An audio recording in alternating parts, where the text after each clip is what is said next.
Enhance the look and feel of every wash in your LG dishwasher by using Rinse Aid. Rinse Aid is vital for drying your dishes and should be used for every load.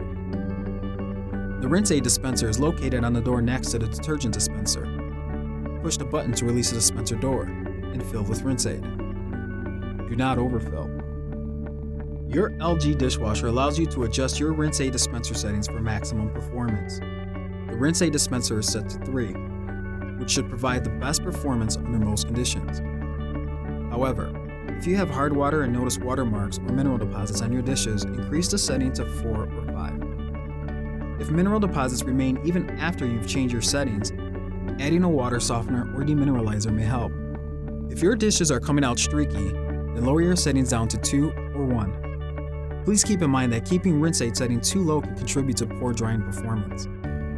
When more Rinse Aid is needed, the low Rinse Aid indicator will appear in the display panel, and the Rinse Aid indicator located in the compartment will be empty.